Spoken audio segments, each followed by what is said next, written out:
Hello students, हम बात कर रहे थे वनस्पति संसाधन में। उसके अंदर उसके प्रकारों की बात कर रहे थे, जिसमें हमने 4-5 प्रकार पढ़ लिए थे। हम अगला प्रकार पढ़ रहे थे शीतोष्ण कटिबंधीय वनस्पति। उसके अंदर हमने फर्स्ट पॉइंट लिया था, हम पढ़ रहे हैं वनस्पति संसाधन।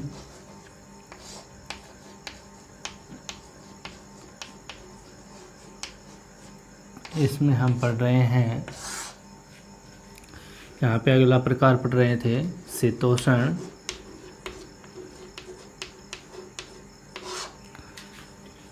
कटिबंधीय वनस्पति। इसके अंदर हम पढ़ रहे थे, इसके 3 भाग किए थे हमने। इसके अंदर पहला पार्ट हमने किया था, इसमें शीतोष्ण कटिबंधीय पतझड़ वन, यानी कि पहला प्रकार हम पढ़ेंगे अब शीतोष्ण कटिबंधीय पतझड़ वन। इसके विस्तार भी हम पढ़ेंगे, इसमें जलवायु भी हम देखेंगे, इसके वृक्ष भी हम देखेंगे और इसकी विशेषता भी हम देखेंगे। हम इसके अंदर देखते हैं कि ये जो शीतोष्ण कटिबंधीय पतझड़ वन है, पहले तो आपको ये पता होना चाहिए कि शीतोष्ण है कहाँ पर। यहाँ पे देखो, इस क्षेत्र में हम बात करें, ये तो है 0 डिग्री रेखा, ठीक है।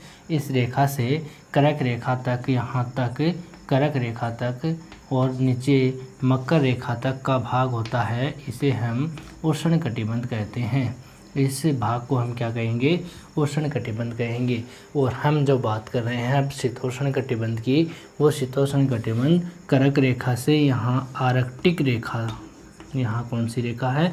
आर्कटिक। और आर्कटिक रेखा है वो 66.5 डिग्री पर है, यहाँ नॉर्थ में। और दक्षिण में यहाँ पे अंटार्कटिक है, अंटार्कटिक ये है 66.5 डिग्री दक्षिण में, साउथ में। यहाँ पे कर्क रेखा 23.5 डिग्री पर है नॉर्थ में, और ये 23.5 डिग्री साउथ में है। यहाँ पे हम बात करें, ये तो क्या है? आर्कटिक वर्त और ये अंटार्कटिक वर्त। तो 23.5 डिग्री से आर्कटिक वर्त तक का, यानी कर्क रेखा से और ये आर्कटिक वर्त तक का ये जो क्षेत्र है, इस क्षेत्र को हम क्या कहते हैं? यहाँ शीतोष्ण कटिबंध कहते हैं। इसके ऊपर वाला जो क्षेत्र होगा 66.5 डिग्री से 90 डिग्री तक का, वो यहाँ पे शीत कटिबंध का होता है। तो हम बात कर रहे हैं शीतोष्ण कटिबंध की। शीतोष्ण कटिबंध में हम 3 प्रकार पढ़ेंगे। इसमें शीतोष्ण कटिबंधीय पतझड़ वन भी हम देखते हैं। शीतोष्ण कटिबंधीय, इसके अंदर हम टेंगा प्रदेश वन भी कहते हैं, या कोणधारी वन भी पढ़ेंगे। इसके अंदर हम शीतोष्ण कटिबंधीय घास के क्षेत्र भी देखेंगे। तो ये तीनों चीज़ें हम आज पढ़ने वाले हैं। तो इसके अंदर आपको पता होना चाहिए, जैसे हमने मानसूनी जलवायु पढ़ी थी, उसके अंदर हमने देखा महाद्वीपों के पूर्वी भाग में, लेकिन उसका अक्षांशीय विस्तार था, वो अक्षांशीय विस्तार 25 डिग्री तक था। तो अब हम देख रहे हैं कौन सा भाग है? ये शीतोष्ण वाला। शीतोष्ण 30 डिग्री से 45 डिग्री के मध्य में जो महाद्वीपों का पूर्वी भाग है, उस भाग में किस प्रकार की जलवायु पाई जाती है? शीतोष्ण कटिबंधीय पतझड़ प्रकार की। तो इसके अंदर हम यहाँ की जलवायु देखेंगे, तो इसमें इसका विस्तार देख रहे हैं।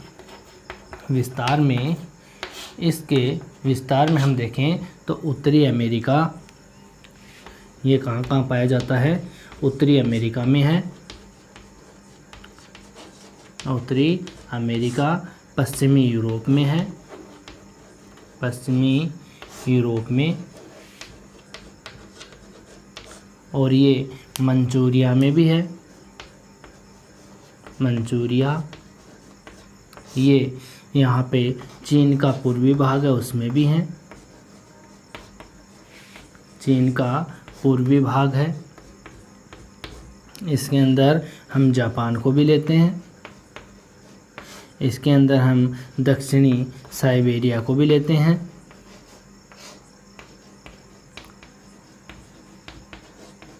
आपको अगर ये मैप में नहीं पता है कहाँ कहाँ पर है, तो आप इसको एक बार मैप में ज़रूर देखना। हम बात कर रहे थे इसके विस्तार की। उत्तरी अमेरिका, यहाँ पे देश की बात कर रहे हैं, यूएसए के उत्तरी भाग की बात कर रहे हैं, जहाँ पे 5 ज़िले हैं जिसमें सुपीरियर, मिशिगन, ह्यूरन, एरी और ओंटारियो 5 प्रकार की महान ज़िले हैं। उसके आसपास का क्षेत्र है उसमें पतझड़ वन पाए जाते हैं। हम इसके बाद में पश्चिमी यूरोप की बात कर रहे हैं। यूरोप का पश्चिमी भाग है, वहाँ पे इस प्रकार की जलवायु या इस प्रकार की वनस्पति है। इसके बाद हम बात करें मंचूरिया जो कि चीन के पास में है, वहाँ पे भी यह जलवायु या वनस्पति है। दक्षिणी साइबेरिया में भी है। रूस का उत्तरी भाग है उसमें साइबेरिया क्षेत्र है और वो साइबेरिया वाला क्षेत्र है उसके अंदर ऐसे ही पतझड़ वन पाए जाते हैं। इसके बाद जापान की हम बात करें तो जापान में भी इस प्रकार के वृक्ष पाए जाते हैं। तो यहाँ पे हम बात करें इसके विस्तार की। इसके बाद हम इसकी जलवायु देखें तो अगर यह जलवायु की बात करें, यहाँ पे जलवायु में यहाँ पे इसकी जलवायु ग्रीष्म काल की अवधि क्या होती है, कम होती है, और यहाँ शीतकाल की अवधि क्या होती है, ज़्यादा होती है। इसमें 75 से 150 सेंटीमीटर तक वार्षिक वर्षा होती है। यानी एक साल में इसकी औसत जो वर्षा होती है 75 से 150 सेंटीमीटर के बीच में होती है। यहाँ पे शीतकाल में ये वृक्ष जो होते हैं ये अपने पत्ते गिरा देते हैं और ग्रीष्म काल में कुछ मात्रा में इसको वर्षा मिल जाती है जिसमें ये वृक्ष हरे भरे रहते हैं। यहाँ पे जलवायु के कारण यहाँ टेम्परेचर जो है, तापमान यहाँ का है, ये तापमान है ये 21 डिग्री से 27 डिग्री के बीच में ग्रीष्मकाल का है और शीतकाल में ये 10 से 15 डिग्री के आसपास रहता है। यहाँ पे हम बात करें इसकी टेम्परेचर की तो इसके अंदर इसकी जलवायु इसके लिए उत्तम होती है। यहाँ ग्रीष्म काल में ये पेड़ पौधे हैं ये हरे भरे रहते हैं और शीतकाल में अपने पत्तियाँ गिरा देते हैं। वृक्ष की बात करें, इसके अंदर हम वृक्ष की बात करें तो वृक्ष में यहाँ पे ओक है, बर्च है, हिकोरी है, हिकोरी यहाँ पे और वृक्ष हैं वो यहाँ पे अखरोट है, अखरोट, भोजपत्र है, भोजपत्र। यहाँ पे अगला वृक्ष की बात करें यहाँ पे तो इसके अंदर हम बात करें यहाँ पे तिलोज है, तिलोज। यहाँ पे एशम है, एशम ये वृक्ष का नाम है। यहाँ पर इतने प्रकार के वृक्ष पाए जाते हैं, ओक, बर्च, हिकोरी है, हिकोरी, अखरोट है, भोजपत्र है, तिलोज है, एशम है। तो इस प्रकार के वृक्षों की यहाँ बहुतायत में मात्रा है। ठीक है, इन क्षेत्रों में ये वृक्ष पतझड़ वन वाले पाए जाते हैं, इसको पर्णपाती वन भी बोला जाता है। इसकी विशेषता में हम देखें तो इसकी विशेषता में शीतकाल में इस क्षेत्र में वन अपनी पत्तियां क्या कर देते हैं, गिरा देते हैं और यहाँ पे ग्रीष्मकाल में हरे भरे रहते हैं। इसकी हाइट जो होती है वृक्षों की 20 से 25 मीटर की होती है, ये भी एक इसकी विशेषता है। यहाँ के वृक्षों की हाइट कितनी होती है, 20 से 25 मीटर की होती है। ठीक है, याद रह जाएगा। हम इसको वापस रिपीट कर रहे हैं। हम प्रकार ले रहे थे शीतोष्ण कटिबंधीय पतझड़ प्रकार के वन। तो इसके अंदर यहाँ विस्तार की बात करें तो उत्तरी अमेरिका, पश्चिमी यूरोप, मंचूरिया, चीन का पूर्वी भाग, जापान, दक्षिणी साइबेरिया वाला क्षेत्र, इन क्षेत्रों में पतझड़ प्रकार के वन पाए जाते हैं। इसके अंदर हम अगर इसकी जलवायु लें तो जलवायु 75 से 100 सेंटीमीटर वार्षिक वर्षा होती है और तापमान इसका 21 से 27 डिग्री के बीच में होता है। ये ग्रीष्मकाल का है, शीतकाल में इसका तापमान 10 से 15 डिग्री के बीच में होता है। इसके बाद हम इसकी वृक्षों की बात करें तो ओक है, बर्च है, यहाँ पे वास्टवुड भी एक प्रकार का, हिकोरी, अखरोट, यहाँ पे मेपुल और भोजपत्र, तिलोज, एशम, इस प्रकार के वृक्षों की प्रधानता पाई जाती है। इसके अंदर अगली इसकी विशेषताओं के रूप में हम इसको लें तो यहाँ पे ये वन है ये सघन होते हैं, पत्तियाँ इसकी चौड़ी होती है।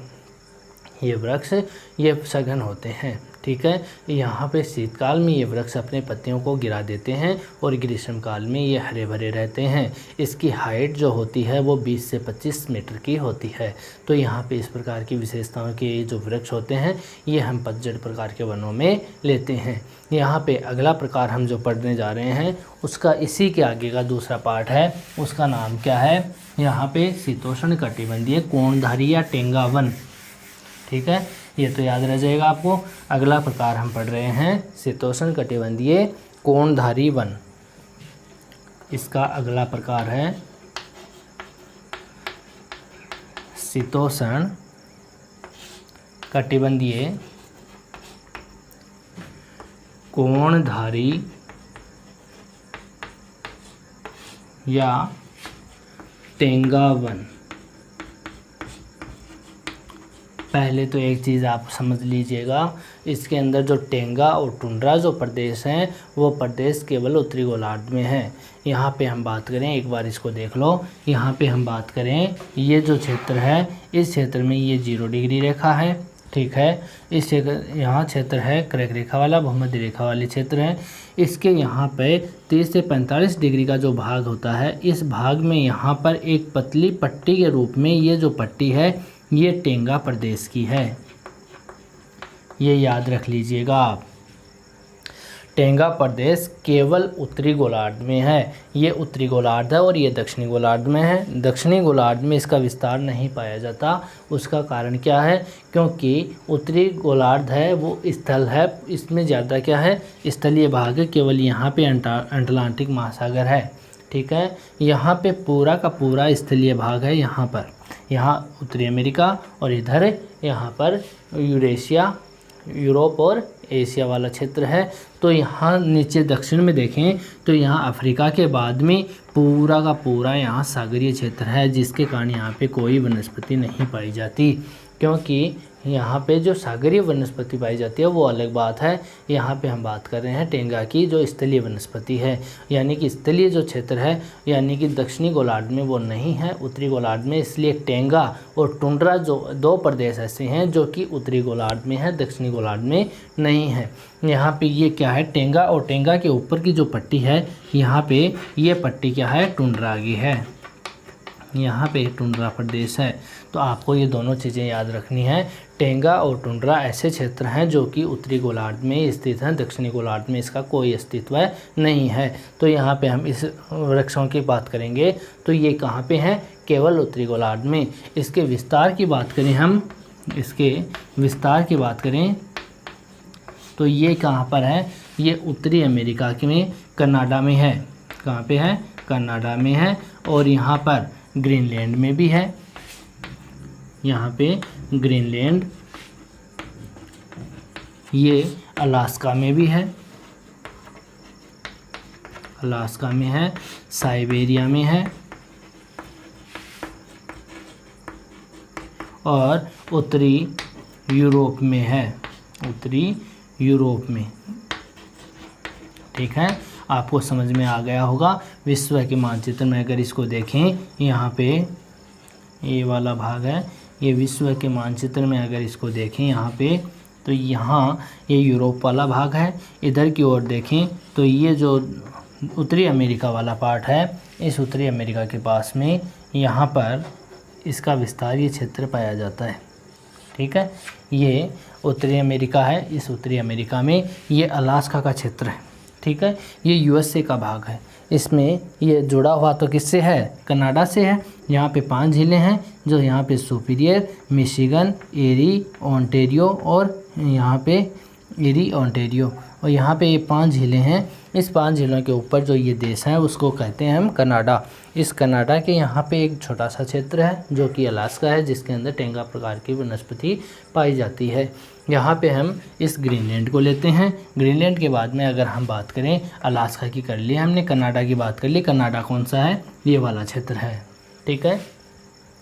साइबेरिया की बात करें तो साइबेरिया वाला ये जो क्षेत्र है इसको साइबेरिया कहते हैं। और यहाँ पे ये उत्तरी यूरोप वाला क्षेत्र जिसको स्कैंडिनेवियाई प्रायद्वीप कहा जाता है, जिसमें 3 देश हैं, यहाँ पे नॉर्वे, फिनलैंड और स्वीडन। यहाँ पे ये वाला क्षेत्र इसके अंदर आता है। तो यहाँ इस बेल्ट में, इस भाग में ये टेंगा वनस्पति पाई जाती है। आपको ये याद रह जाएगा। इसके ऊपर वाला जो भाग है, इस भाग में टुंड्रा प्रकार की वनस्पति होगी, जो हम आगे जाकर के इसकी चर्चा करेंगे, ठीक है।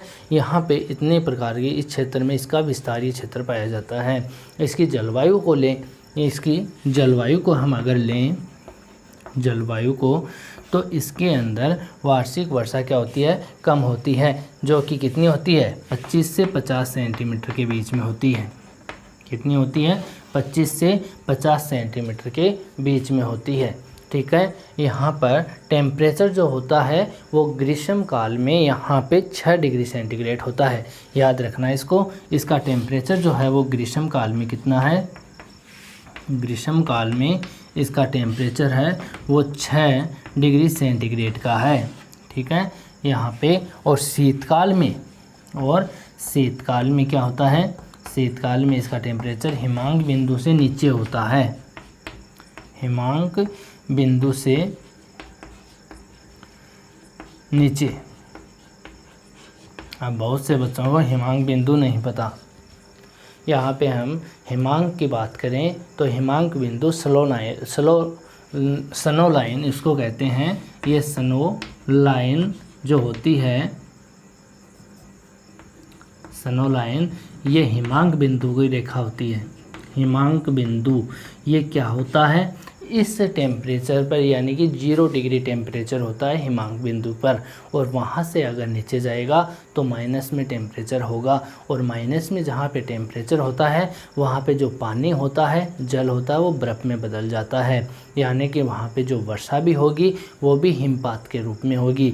और यहाँ की बात करें हम किस क्षेत्र की बात करें, टेंगा प्रदेश वाले क्षेत्र में अगर वर्षा होती है वो हिमपात के रूप में ही होती है। यहाँ पे 3 महीने के लिए वर्षा होती है केवल। आपको याद रखना है 12 महीने में 3 महीने ग्रीष्मकाल के आते हैं और उसी में वर्षा होती है। वो वर्षा यहाँ की फसल के लिए भी और वृक्षों के लिए भी कामयाब होती है। लेकिन यहाँ पे 9 महीने यहाँ हिमपात के रूप में वर्षा होती है। जो भी वर्षा होगी वो हिमपात के रूप में यानी बर्फीली वर्षा होगी।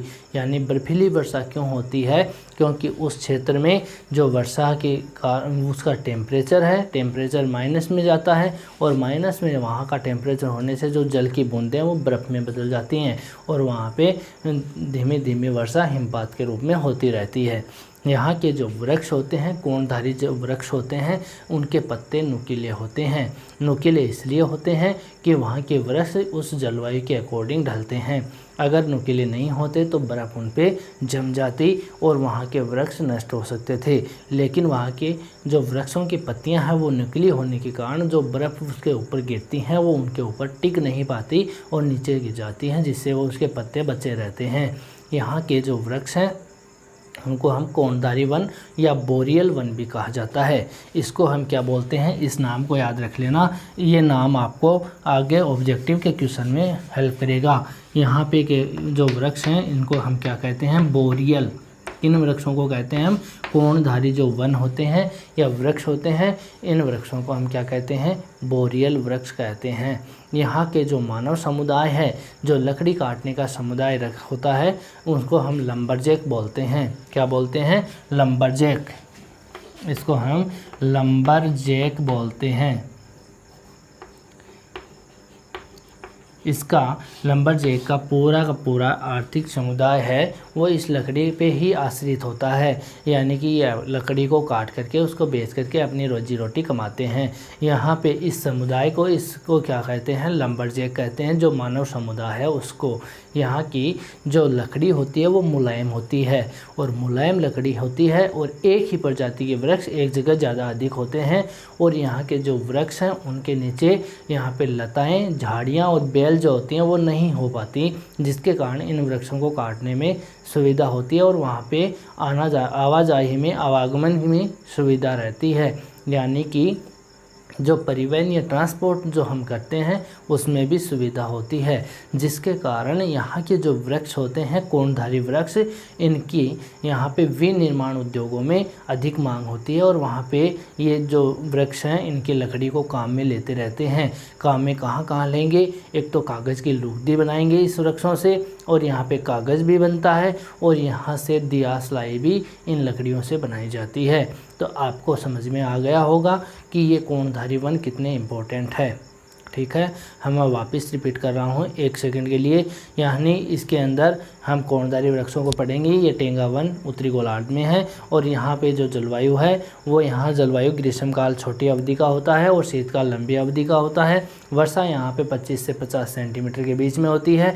टेम्परेचर अगर इसका देखें तो टेम्परेचर 6 डिग्री सेंटीग्रेड ग्रीष्मकाल का होता है और शीतकाल में इसका टेम्परेचर हिमांक बिंदु से नीचे होता है। अगर यहाँ पे इसका विस्तार देखें तो अलास्का में और कनाडा में होता है, ग्रीनलैंड में और उत्तरी यूरोप और साइबेरिया वाला क्षेत्र इसके विस्तारीय क्षेत्र होते हैं।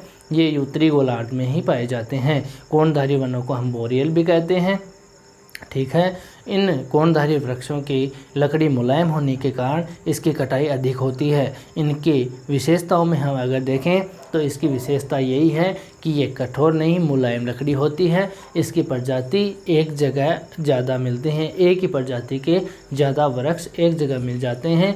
और इसकी एक विशेषता और है, यानी कि इसके वृक्ष के नीचे लता और यहाँ पे जो बेलें होती हैं, झाड़ियाँ होती हैं, वो नहीं होती, जिसके कारण मानव का आवागमन क्या होता है, सरल होता है, जिसके कारण इन पेड़ों को आसानी से काटा जा सकता है। यहाँ की जो विशेषता है, यहाँ की जो मुलायम लकड़ी है, इसको काट करके जो लंबरजैक समुदाय है वो विनिर्माण उद्योग में इसको काम में लेते हैं। काम में कौन कौन से उद्योगों में लेते हैं? कागज़ की लुगदी बनाने में भी लेते हैं और कागज़ बनाने में भी लेते हैं और यहाँ दियासलाई बनाने में भी इसका उपयोग किया जाता है। ठीक है, नेक्स्ट देखते हैं इसके आगे अगला प्रकार। आज इसको कंप्लीट करते हैं, किसको? इसी प्रकार को, शीतोष्ण कटिबंधीय प्रकार को। अगला प्रकार तो हम बाद में पढ़ लेंगे।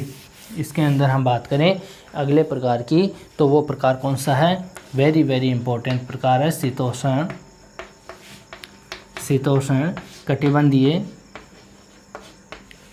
घास क्षेत्र।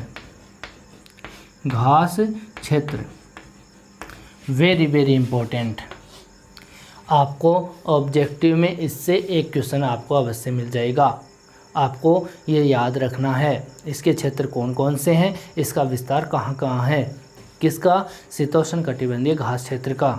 हमने कल पहले वीडियो में बात की थी कि सवाना जो वनस्पति है, जो कि दक्षिण अमेरिका का ब्राज़ील क्षेत्र है, उसके अंदर उसको कंपोज कहा जाता है। लुनोज जो है वो वेनेजुएला में है, वो भी उष्ण प्रकार की वनस्पति है। ये शीतोष्ण कटिबंधीय घास क्षेत्र हैं, वो क्या है? उष्ण कटिबंधीय। अगर उष्ण कटिबंध की हम बात करें तो हमारे कर्नाटक में उर्मिल प्रकार का घास भी होता है, वो भी कैसा है? उष्ण कटिबंध। और सवाना अपने मध्य प्रदेश वाला क्षेत्र है, उसमें सवाना प्रकार की वनस्पति होती है, वो भी उष्ण कटिबंध में आती है। लेकिन शीतोष्ण कटिबंध में अपने भारत में भी शीतोष्ण कटिबंध में वनस्पति आती है, जो कि उत्तराखंड में बुग्याल और प्यार प्रकार की जो वनस्पति है वो शीतोष्ण कटिबंधीय घास प्रकार की है। ठीक है, यहाँ पे हम बात करें कि जो शीतोष्ण कटिबंधीय घास क्षेत्र हैं वो कहाँ कहाँ हैं, इसको हम मैप से देखेंगे। एक बार इसको एक दृष्टि में देख लीजिए। यहाँ पे हम बात करें विश्व के मानचित्र में, तो विश्व के मानचित्र में ये वाला क्षेत्र जैसे यूरोप वाला है, एशिया वाला है, इस क्षेत्र में ये वनस्पति पाई जाती है। यानी सभी महाद्वीपों में इसका कुछ न कुछ भाग पाया जाता है। यहाँ पे ये जो क्षेत्र है ये उत्तरी अमेरिका वाला क्षेत्र, यहाँ फ्लोरिडा प्रायद्वीप और यहाँ पे युकाटन प्रायद्वीप और ये जो कैरिबियन द्वीप समूह है इसके पास में यहाँ पे ये अलास्का, यहाँ पे कैलिफोर्निया की खाड़ी और यहाँ ये दक्षिणी अमेरिका वाला क्षेत्र। ठीक है, ये दक्षिणी अमेरिका वाला क्षेत्र वाला। ठीक है, इसके अंदर हम बात करें, इसके अंदर ये शीतोष्ण कटिबंधीय घास क्षेत्र कहाँ कहाँ पर है। अगर आप इसको मैप से याद कर लोगे तो आपको एग्जाम में ये ऑब्जेक्टिव क्वेश्चन भी आ सकता है और ये मैप में आपको फिल करना भी आ सकता है। ये आपने लास्ट ईयर में भी पढ़ा होगा। तो इसके अंदर ये बहुत बार पूछा गया क्वेश्चन है।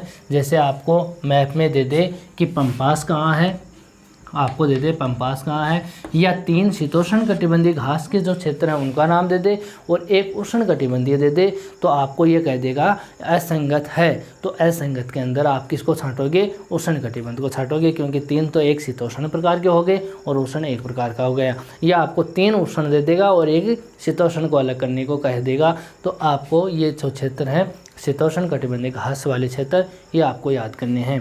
आओ देखें इसके अंदर, यहाँ पे देखो कनाडा वाला क्षेत्र है। कनाडा के यहाँ पे इस भाग में, उत्तरी अमेरिका के इस भाग में एक घास क्षेत्र है, उस घास क्षेत्र का नाम है यहाँ पे प्रेरीज। क्या नाम है? प्रेरीज।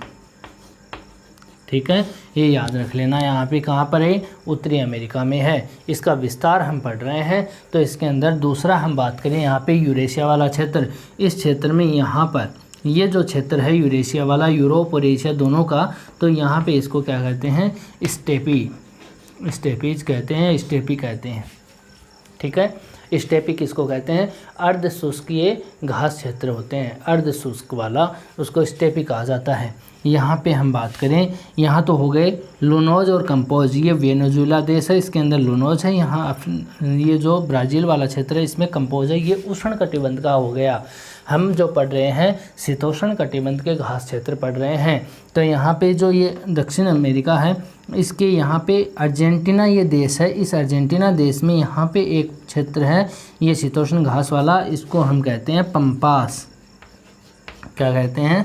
पंपास। ठीक है, ये जो दक्षिणी अफ्रीका जो देश है, ये दक्षिणी अफ्रीका वाला, ये वाला, तो यहाँ पे जो देश का है इसमें क्षेत्र है उसको कहते हैं वेल्ड्स, वेल्ड्स।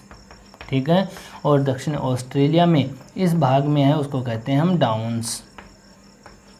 ठीक है, डाउन्स। इसके यहाँ पे एक द्वीप है, ऑस्ट्रेलिया के यहाँ पे एक द्वीप है उसको कहते हैं न्यूजीलैंड। इस न्यूजीलैंड के अंदर, इस न्यूजीलैंड में एक क्षेत्र है उसको कहते हैं कैंटरबरी, यानी घास का जो क्षेत्र है इसको हम क्या कहते हैं? कैंटरबरी। ठीक है, इसको कैंटरबरी कहते हैं। और यहाँ जो हंगरी है, ये इटली के पास में एक छोटा सा देश है हंगरी, इसमें इसको पुस्टाज कहा जाता है। क्या कहते हैं? पुस्टाज। इतने प्रकार के शीतोष्ण कटिबंधीय घास के क्षेत्र हैं। तो आपको ये याद होने चाहिए कि यहाँ उत्तरी अमेरिका में यहाँ पे प्रेरीज है, यहाँ पे यूरेशिया वाला स्टेपीज है, यहाँ पे इसमें पुस्टाज है, कहाँ पे? हंगरी में। और दक्षिणी अफ्रीका में वेल्डस है, और इसके अंदर यहाँ पंपास, दक्षिणी अमेरिका का जो अर्जेंटीना वाला क्षेत्र है वहाँ पे पंपास कहते हैं, और ऑस्ट्रेलिया में इसको डाउन्स कहते हैं।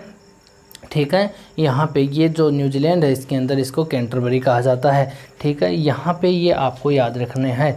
ठीक है, इसकी जलवायु अगर देखें तो जलवायु में इसका जो वर्षा है, ये यानी इसकी जलवायु देखें, जलवायु में हम इसको लें तो 25 से 75 सेंटीमीटर वार्षिक वर्षा होती है। अगर इसका टेम्परेचर लें तो ग्रीष्मकाल, यहाँ पे ग्रीष्मकाल होता है वो 26 डिग्री सेंटीग्रेड से 32 डिग्री सेंटीग्रेड टेम्परेचर रखता है। और शीतकाल होता है, शीतकाल वो यहाँ पे 15 डिग्री टेम्परेचर के आसपास रखता है। ठीक है, यहाँ जो शीतोष्ण कटिबंधीय घास क्षेत्र है वहाँ का टेम्परेचर शीतकाल का 15 डिग्री टेम्परेचर रखता है। ठीक है, यहाँ पे अब देखो, यहाँ पे इसकी वृक्ष के रूप में हम बात करें तो वृक्षों में तो ये हो गए घास क्षेत्र हो गए। हम घास क्षेत्र की बात करें, वृक्ष की बात नहीं कर रहे हैं। तो ये घास क्षेत्र ही क्या है? वृक्ष हैं यहाँ की। ठीक है, अगर हम बात करें इसकी विशेषताओं की तो यहाँ गेहूं की कृषि अधिक होती है। शीतकालीन जो फसल होती है गेहूं वाली, यहाँ पे गेहूं की कृषि के लिए ये क्षेत्र उत्तम होते हैं। यहाँ पर जो इस घास के क्षेत्र में यहाँ पे इस भाग में व्यापारिक पशुपालन का काम ज़्यादा होता है, यानी कि यहाँ पे जो पशुपालन किया जाता है वो व्यापार के लिए किया जाता है, जिसमें से उनको दूध वगैरह डेयरी उद्योग के लिए काम में लेते हैं, या मांस के लिए उसको पाला जाता है, जिसके अंदर भेड़ पालन ज़्यादा किया जाता है या सुअर पालन भी किया जाता है। तो इस क्षेत्रों में ये घास के क्षेत्र हैं, शीतोष्ण कटिबंधीय घास क्षेत्र। ऐसे करके हमें इस 13 प्रकारों को देख लिया गया है, यानी कि पतझड़ प्रकार के वन कहाँ पर हैं, इसकी जलवायु क्या है, इसके वृक्ष कौन से हैं, इसकी विशेषता कौन से, इनको हमने देख लिया। हम लास्ट में क्या देखें? शीतोष्ण कटिबंधीय घास क्षेत्र। इसमें सबसे इम्पोर्टेंट बात क्या होती है कि इन क्षेत्रों को आप याद रखोगे कि ये उत्तरी अमेरिका में प्रेरीज है, यूरेशिया में स्टेपीज है, और यहाँ पे हंगरी में पुस्टाज है, दक्षिणी अफ्रीका में वेल्डस बोलते हैं इसको, यहाँ पे अर्जेंटीना यानी दक्षिणी अमेरिका का अर्जेंटीना क्षेत्र में पंपास बोलते हैं, यहाँ दक्षिणी ऑस्ट्रेलिया में इसको डाउन्स बोलते हैं, और यहाँ के न्यूजीलैंड में इसको कैंटरबरी बोलते हैं। आगे की बात हम करेंगे नेक्स्ट वीडियो में। Thank you.